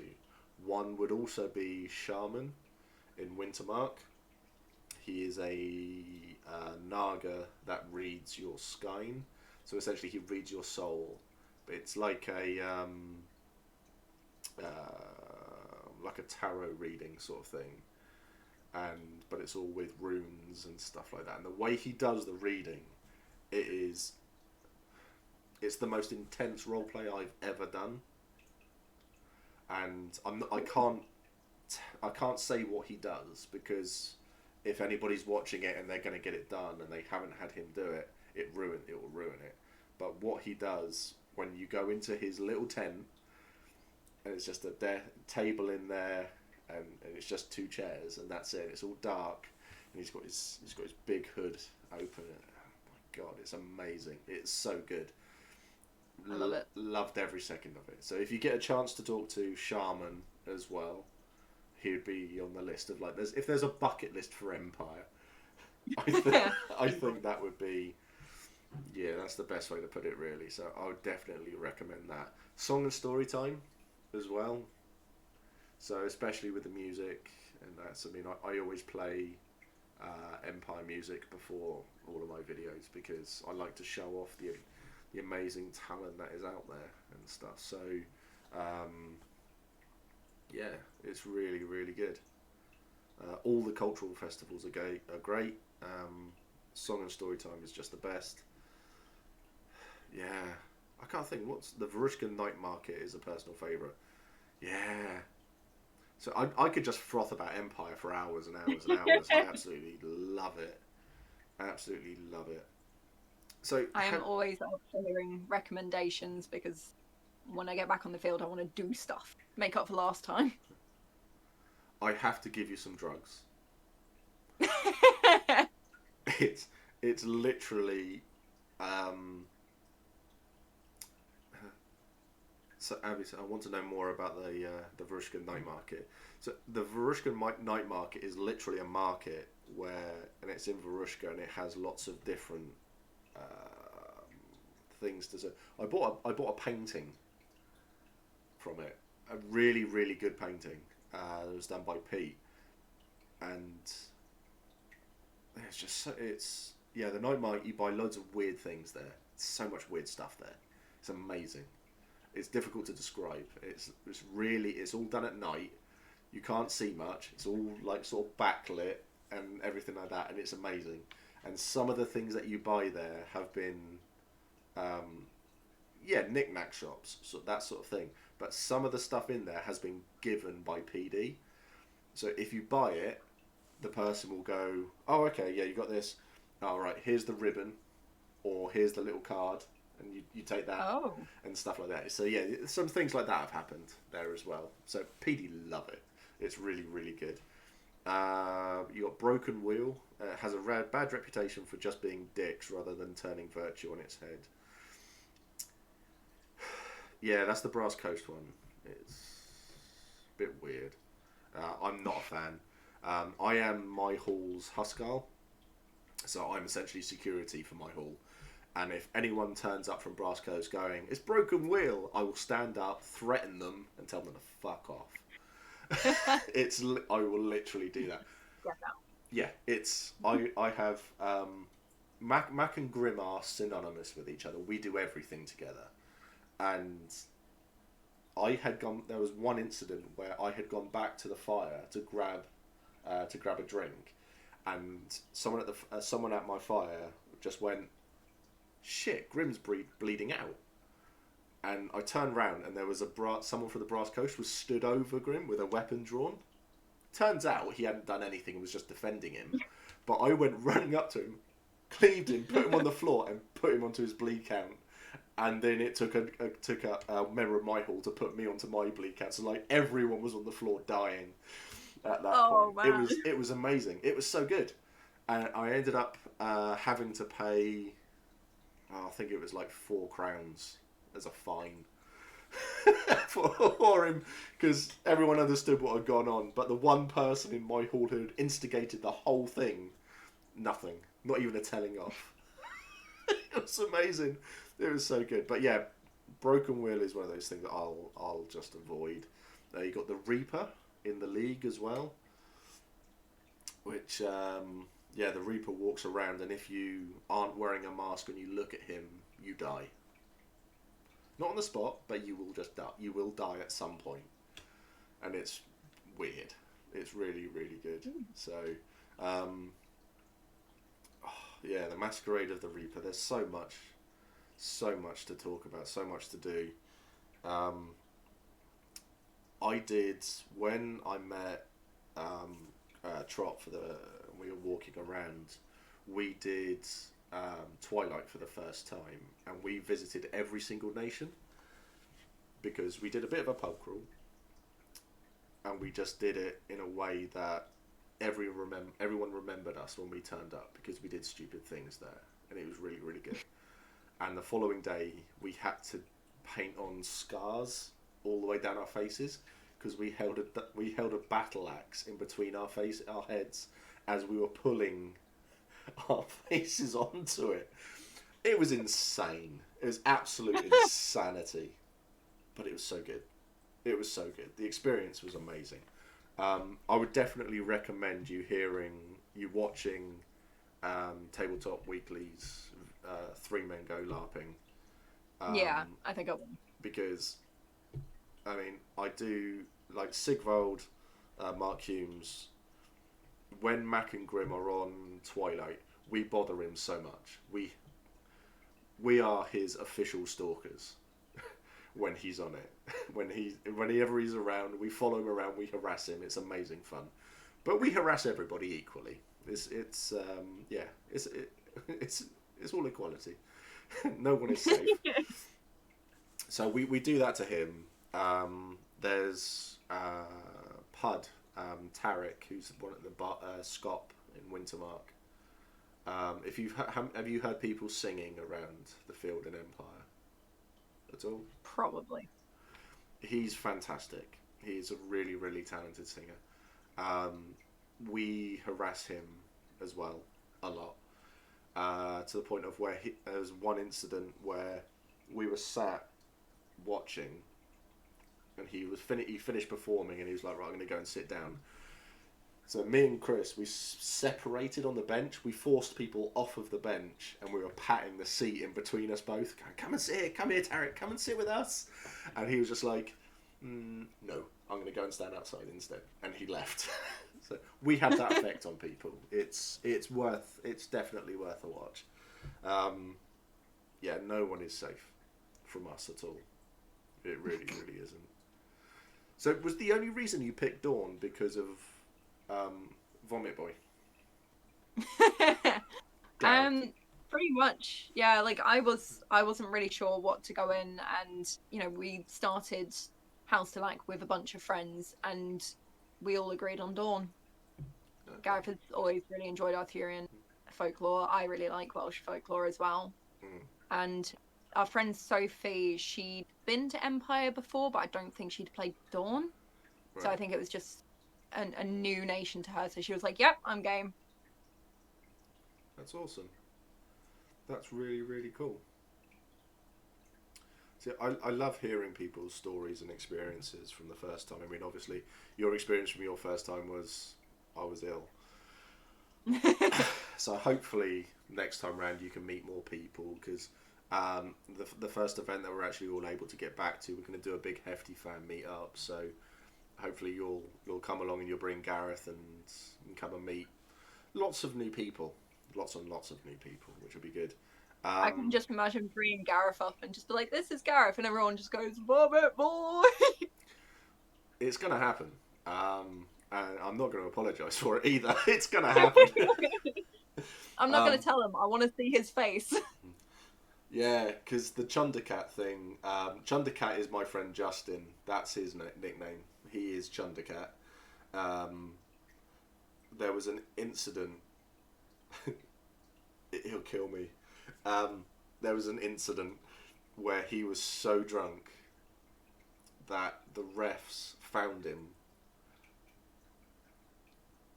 undressed him because of things that had happened. Oh dear. And they had put him to bed. Yeah, it was pretty bad. My favourite story of the Chundercat was, it was like 3:30 in the morning, and I was sat in the Navarre, I was sat in the woods, and it was silent. Everyone had got, you could hear the odd bit of chatter and stuff like that around the field, but it was quiet everywhere. And I was just sat there. The fire was still going. I had a beer. I still had lots of beers near me, and I just thought, oh, this is so chilled. This is one of the things I love about Empire, is that when everyone's gone to bed, because I don't get hangovers. I haven't had a hangover since I was 14. I'm now 40. So it's really nice, and you can just sit there, listen. You hear the birds were singing and all of that. You had the sound of the fire. It was amazing, and I was just sat there enjoying it. A nice serene moment. Then all of a sudden you hear a tent unzip, and all you hear is Justin puking everywhere outside his tent. And I was just like, oh, wonderful. Yes. The tranquil sounds of Empire. Yes, it was great. And then all of a sudden he was like, oh, hello, Steve. And I was like, you alright? And he's like, yeah, I'm fine. I'm fine. I was like, do you want to come and sit by the fire and have a drink? And he was just like, I think I need one. And he got up and he sat down, and we didn't talk. He had a beer, and we just sat there enjoying the tranquil and everything like that. And then he finished his beer, put it down. He came over and he just went, it's been really nice just sitting with you. And he gave me a hug, and then he went back to bed. And that was it. Aww. And I was just like, the Chundercat is a legend. I might actually make it a legend in game as well. That'd be good. Yeah. Have you heard the story of the Chundercat? Don't let your kids go into the woods on their own. The Chundercat will get them. What's this? So Peter's asked, do you have a favourite item you've made for yourself?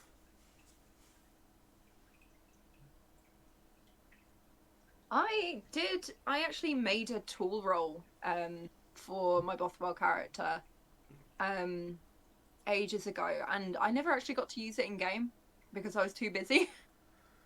Okay, that's fair. I don't know if I'd be able to find it now, but yeah, So,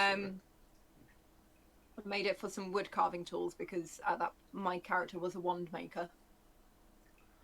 ah, no, my Harry Potter knowledge is failing me.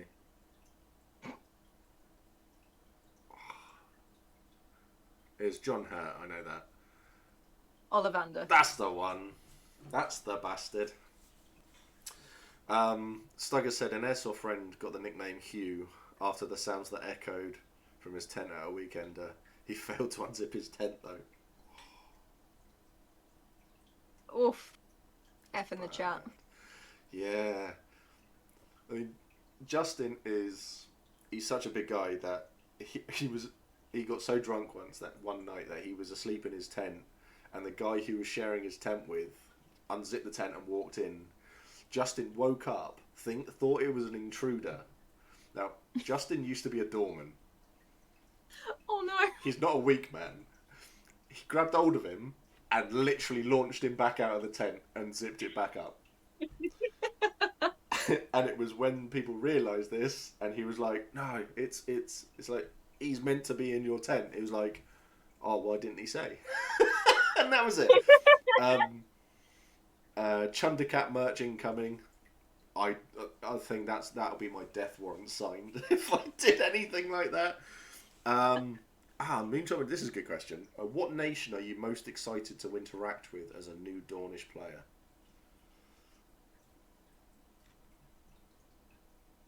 Honestly, I'd really like to interact with Verushka, because from what I've experienced already, they commit to the accent, and I love that. Okay. So what are your thoughts then on... oh, geez. We're going for an hour and 40 so far. We're doing well. So we'll probably make this the last question. What are your thoughts then on people putting on accents? It's one of those things where you don't want to be offensive for particular cultures. Yeah. Yeah. But generally speaking, if a European is doing European accents, it's not too bad, in my opinion. I can't really speak for other cultures because I'm not a person of color. I am white European. Yeah. But from my experience, I think as long as you're not doing a stereotypical accent of a culture that don't represent.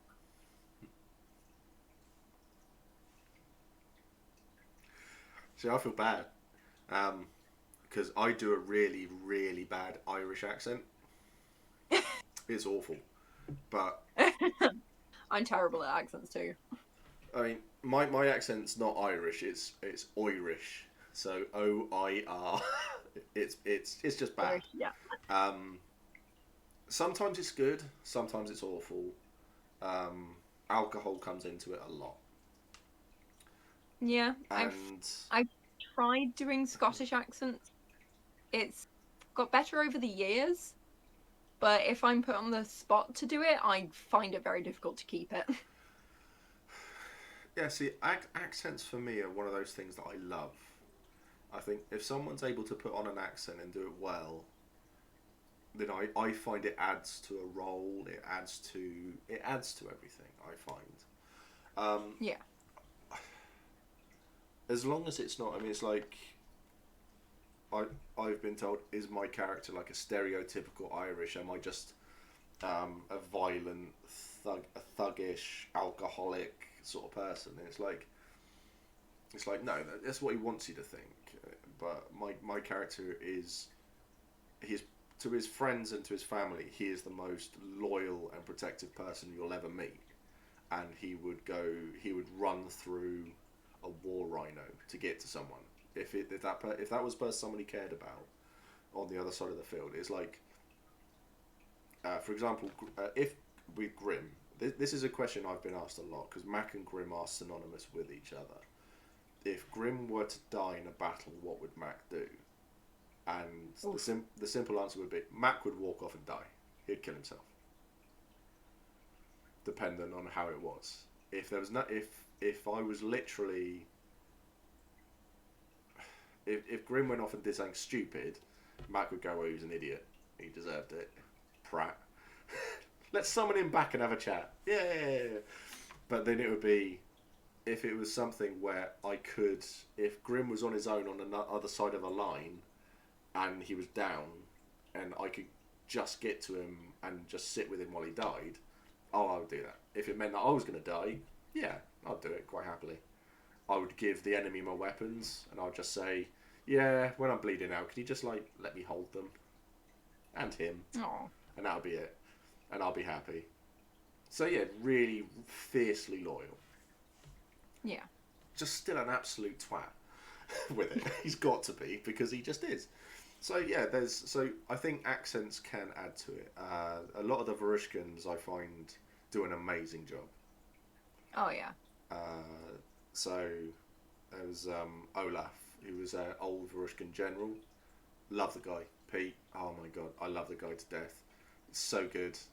Got married, and I missed his wedding, unfortunately, and he got abandoned in a battle, so I was very upset by this. They literally left him to die, and I was, very, very upset. Some do it as minor as the occasional da and not much else. Yeah, I think it's as subtle as you want it to be. It really is. I think if you had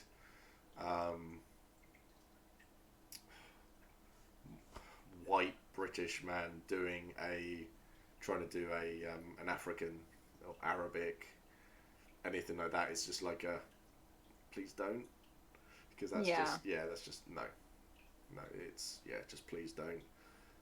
It's common sense, I think, is a big thing. Yeah, and if you have people that you are close to who are people of colour, ask them. Yeah. I mean, it's like there's been a big thing, because with my friend Justin. Justin is half Dutch, half Jamaican. Cool. And he has the musical ability of, I don't know, someone amazing in music, I guess. He can come up with a song just like that. There is a song called The Nine. It's a song about sleeping with a woman in every single nation, and then finishing up at Navarre, and then marrying her. And it's not really, some of them are kind of derogatory, but it's like when he sleeps with a female orc, she breaks him. It's stuff like that. It's funny. But there are 3 versions of it. So you've got the male version, the female version, and the homosexual version, essentially. So, and it's great. And he came up with that in the drive up to an event from the South Coast. It's like 2.5 hours. He's that good. We had. I'm jealous. Damn. He is amazing. You can hear him sing from one side of the field to the other. His voice is so powerful. He did Thursday night at the Forge, where they normally sing fucking Queen songs. I'm not a fan of Thursday night at the Forge. He got outside and he sang all 12 verses of Under the Misty Mountains, the Hobbit song. Oh, damn. And just to drown out everybody singing in the Forge and make them listen. And we were just stood there for like 20 minutes listening to him. He was amazing. Nicely done. Yeah, so he's the BLM movement has brought up a lot of questions and led to a lot of stuff happening in LARP, and it is I have not seen anything negative come from it at all. And Justin is a very big supporter of it, and I am a very, very big supporter of Justin and that movement. I'm a very big believer in it. And I think that if Justin is able to shout people down and boost it all massively, then I will be the first person stood behind him and had to help him out. So, yeah. There was a point to it all, but I've completely forgotten it because I have a really shit memory. So I do apologise. But yeah, Tangents are what we're here for. I think like accents, anything like that, race, sexuality, gender, anything like that. I think that's one of the big things that I love about LARP is that it's so accepting as well. Yeah. It's not 100% accepting because there are pricks everywhere. Sadly, yes. And But as a whole, I've, met people of so many different orientations, genders, anything really, and because I've met them because of LARP. yeah, I have. Yeah, I've doing this channel. It has. I mean, I'm a 40-year-old straight white male. I can't think of the word. Oh, I'm privileged up the yin yang, basically. And I have met some amazing people who have educated me because I've made jokes and I've done things like that, and then you talk to people and it's like, shit, I'm a prick. Yeah, that needs to change quite quickly, and you do, Yeah. and you do change, and then you look out and you think, oh my god, why are people saying this? It's horrible. And Yeah. I'm not saying this for my own personal edification or anything. It is literally, geez, people are real pricks, aren't they? When they say things and these jokes, and I hate it. Yeah. I think the one I used to say the most was the I identify as this, I identify as that, I identify as the other, and then I meet people who do identify as other things, and it's like, wow, yeah, that's got to change quickly, really quickly. Yeah. It's like that's got to change yesterday for me, because these are people who I've become really good friends with, and I can't upset people by doing this, and it's Because it's disrespecting your friend. yeah. Abby's just said be more like Steve. No, don't be like Steve. Be like Steve is in the future. Yeah. Be like Steve's attitude to growth. Yeah, I hate it. You make mistakes, but it's the people who don't learn from them. They do my tits in. They really do. And I'm quite fat. I really do have big tits, and I can't stand. And I hate people like that. I will have you if you do anything like that in front of me. I've always said it's only a mistake if you don't learn from it. Yes, I think if you say it, I think the first time is a mistake, the second time is on purpose. That's my philosophy there. So you learn from it. So Moonchild Majora said, all the identifiers and attack helicopter, respect my cannons shit, it's the fucking worst. Yes. Just let people who aren't hurting anyone be themselves. Yeah, let everyone be themselves. Seeing Jasper on... I don't know if you follow Jasper on Twitter. I think I do, yeah. Jasper, the way Jasper talks and the things that they say and their stories and the way that they carry themselves, I have got so much time for Jasper. They are an inspiration because of everything that they have done, and I will freely say that I have so much time for Jasper, and I loved chatting away to them and it's just the things that they do, and yeah, they're an inspiration. They really are.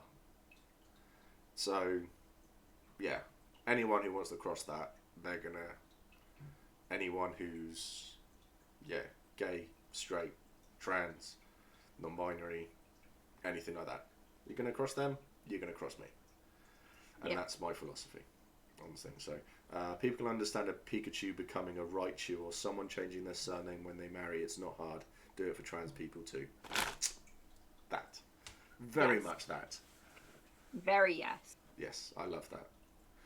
I do find that I tend to, when I get on, when I talk about this sort of thing, I get quite passionate, and then I get quite aggressive about it, because I'm very aggressive and I will defend people. I'm very, very passionate about defending people.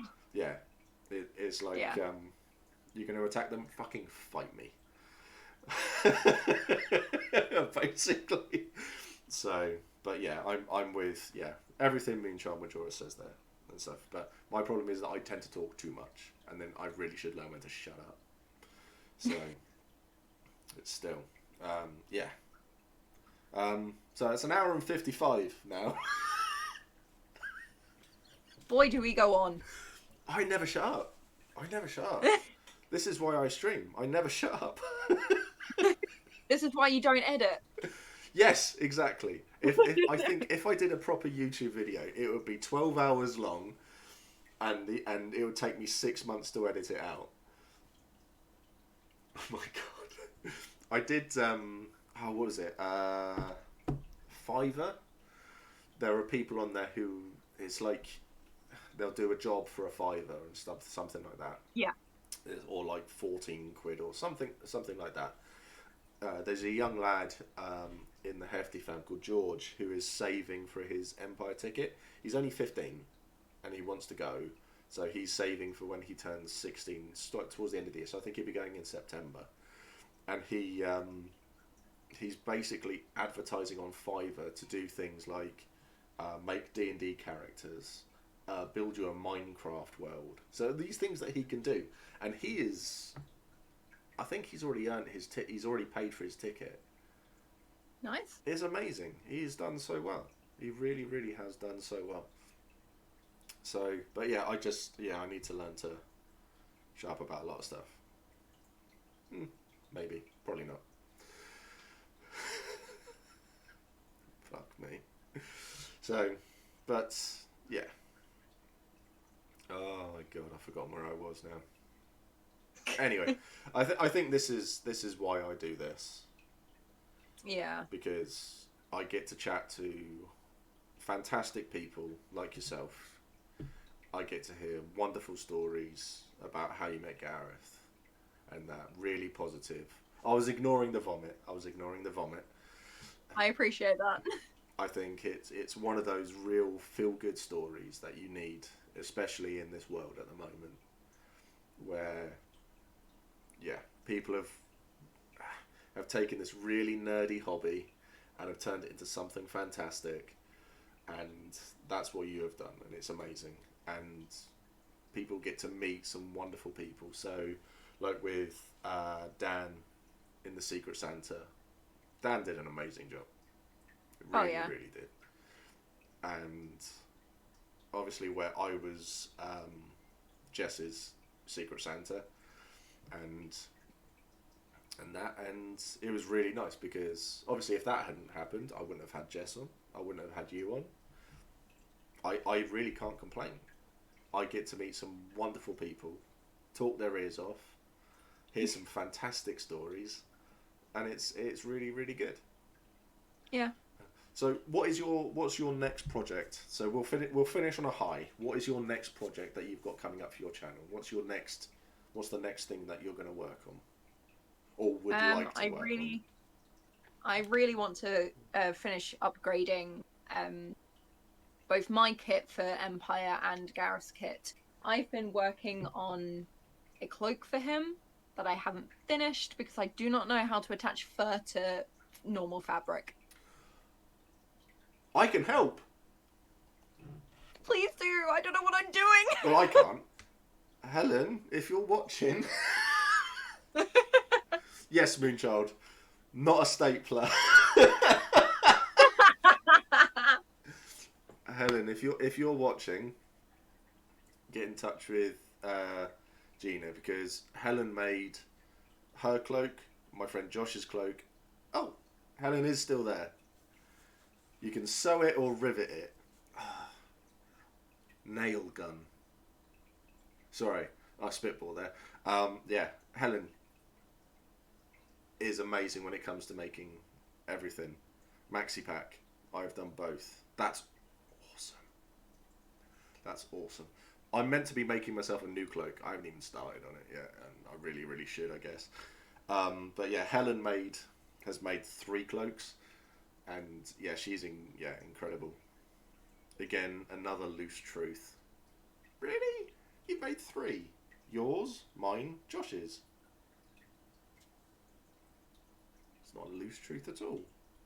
Shut your face. How dare you? But yeah, so we've got in the Discord the kit chat there, and there's Matt Kaz and Andy who run Armchair Armories. Oh yeah. They're amazing. They are absolutely incredible. Actually, I'm one of the Frost Bears.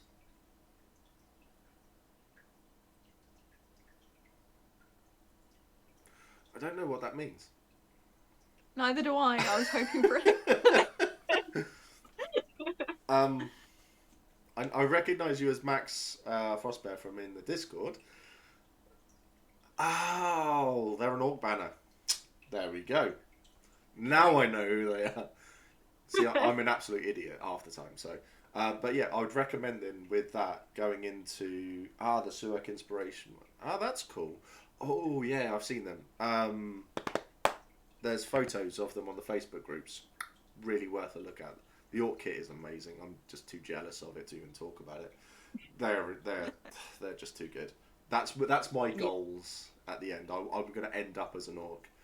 Big up to Andy making our new League kit and pinking it. Yeah, Andy I had on, and Andy has the greatest taste in shirts ever. It really, really does. Yeah, too jealous.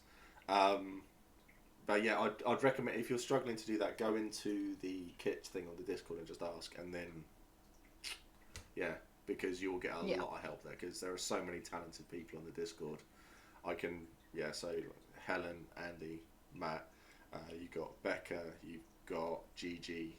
These are all this straight off the top of my head, people who are making their own kit, and they've made all this stuff themselves. So it's really, really good. Yeah, really good community. It's amazing. So I think my goodbye tonight has taken 20 minutes, which I think is a record. I feel honoured. I just can't shut up. I really, really can't. So yeah, I hope you've had fun tonight. I have. I hope you've had a laugh. Good. That's the main thing. Jess seemed to have fun as well. So, another totally, definitely final question. No, we're done. Shut up, Stug. No more questions. Shut up, Stug. Oh my god. Yeah. Mrs. The Corgi made my new Hefty Yeti logo.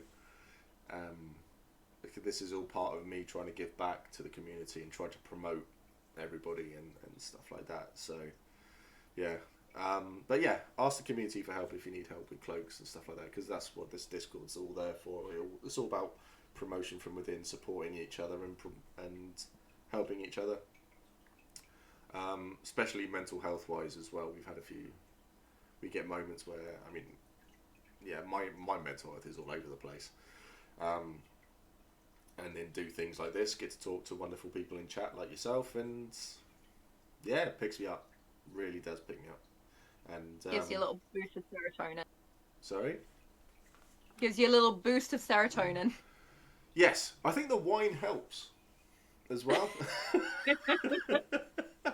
But I mean, alcohol is a depressant, so I just know that I've really enjoyed this, and this. Cheers, Doug. And yeah, this has been really good. I've been looking forward to it all week. Good. I'd love to get you on again. Yeah. I'd be happy to come back on. Fantastic. Perhaps we could get you and Gareth on. We'll see. We'll see, because he works evenings, so. I am sure that we could get something sorted out there. Because one of the big things that I love to do is it's not so much talking about the LARP. It's not so much talking about this rule set, this magic, this thing over there. It's more talking about the individual, and that's what I like. That's what I really enjoy, because you get to find out what makes the individuals tick and what they enjoy and stuff like that as well. Because at the end of the day, it's a character, it's a game. There's someone underneath all of that. So yeah.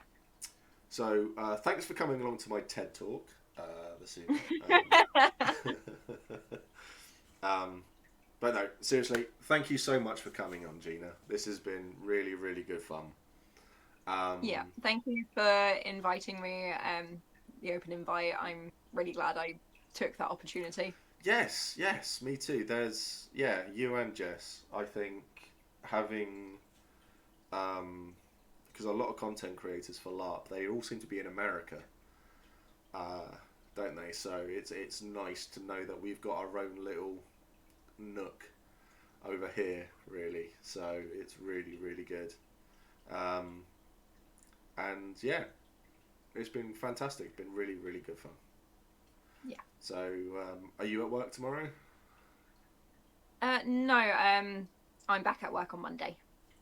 That's all right then.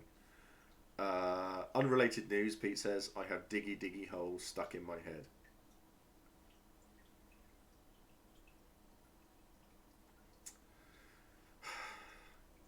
Shh, be quiet, Pete.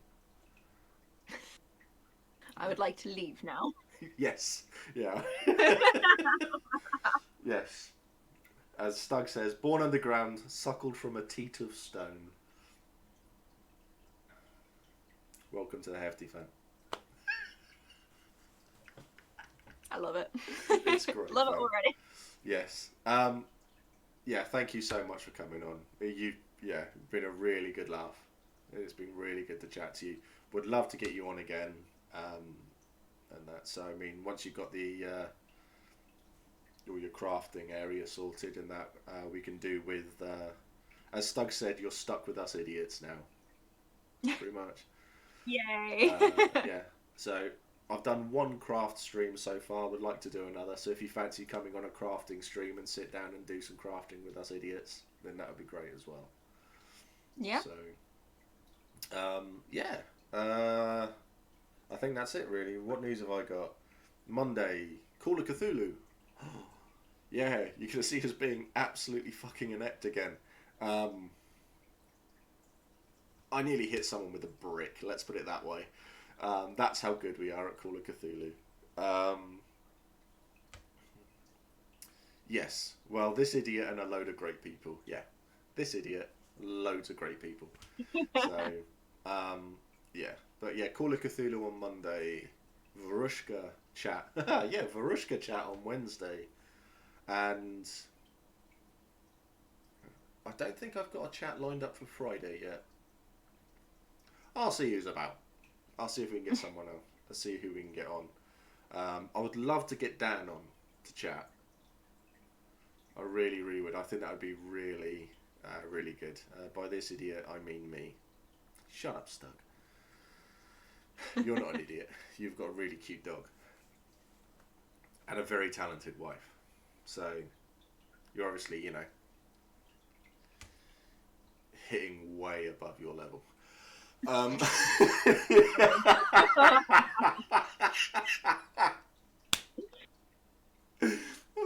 my god. Sorry. But I do hope your wife heard that. She's so talented. If you see the new Hefty Yeti logo that she made, it's amazing. It is so good. But still. Yeah, so thanks everyone. Anyway, thank you so much for coming on. We've hit half an hour for a goodbye now, so we're doing well. And yeah, we'll get you on again. We'll do a crafting stream or something, so when you're working on kit, I can give you a bit of notice and we can get something done. And yeah. I think I'm getting Jess back on to do a one-shot for a werewolf tabletop game as well. So that'll be fun. So yeah, we're doing loads of stuff. We like to do Sea of Thieves together as well, pretend to be pirates. And then I get to sing my my dogging shanty. So yeah, that's the sort of level we're hitting. I'm sorry.